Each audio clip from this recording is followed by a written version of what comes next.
I'm Scott Garbarini, and welcome to this edition of the Line of Scrimmage. Today we're going to talk about who we think the winners and losers are of this NFL offseason. And I think the team that you have to start with, I think the team that's gotten the most publicity of any team this offseason has been the Denver Broncos with their acquisition of Peyton Manning, no doubt the biggest free agent of this offseason and maybe of all time. You know, if he's anything close to what he used to be, the Broncos look like they can be a team that really can be reckoned with in the AFC.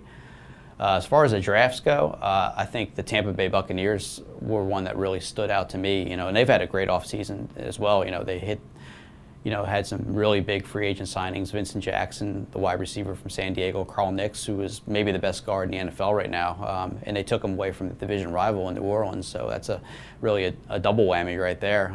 But I love the draft that they did. Mark Dominic, the general manager, was trading up and down the board. All three of his first picks were guys he either traded down for or traded up with. It starts with Mark Barron. They traded down from 5 to 7, the Alabama safety, who is a perfect fit, I think, for what they need on defense. That team gave up the most points in the NFL last year.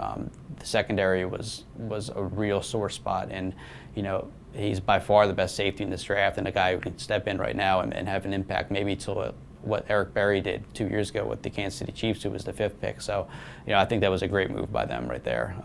They also moved up in the first round a little bit later, towards the end of the first round, to pick up Boise State running back Doug Martin, who is probably a guy that people don't know a whole lot about. He's just because, when people think Boise State, I think they think of the quarterback, Kellen Moore, who was pretty much the face of that program. But, he's a good, solid back who can do a little bit of everything. Really doesn't have any real weaknesses to his game. Talk about some other good drafts. I think Cincinnati had a real good draft. I love the first 2 picks they had. They had 2 first-round picks from the one they acquired from the Carson Palmer trade. They got Dre Kirkpatrick, a cornerback from Alabama, who, they needed some youth in that secondary. Certain parts of it were getting a little long in the tooth. And when you get a guy from Alabama, especially a defensive player from Alabama, you've got a guy that is pretty much ready to step in because of the way Nick Saban coaches defense there. Kevin Zeitler was their other first-round pick, a guard from Wisconsin. They traded down in the first round, and I think another guy who they really needed. That the running game last year was kind of mediocre in Cincinnati. They really didn't have a real physical element to their game, and this is a guy who comes from a program where they run the ball for 300 yards a game in college, and he's a prototypical Wisconsin lineman, big, tough, physical, nasty, exactly what that team needs. Teams that didn't do well this year, I think right now, obviously, nobody's had a worse offseason than the New Orleans Saints.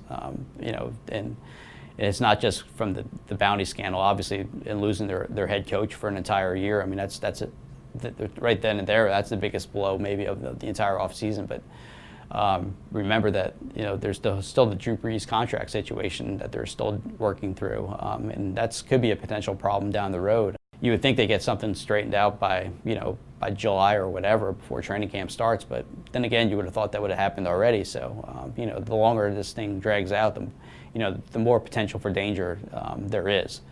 They lost the second-round pick from the commissioner stripped it from the bounty scandal, and they also gave up their first-round pick last year to move up in the first round to take the former Heisman Trophy winning running back Mark Ingram. In the AFC, I would say Houston is a team that had kind of a little bit of a rough off season.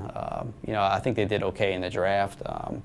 They weren't really able in a position to sign too many people because of salary cap issues, and that's the reason why they lost Mario Williams, their top pass rusher.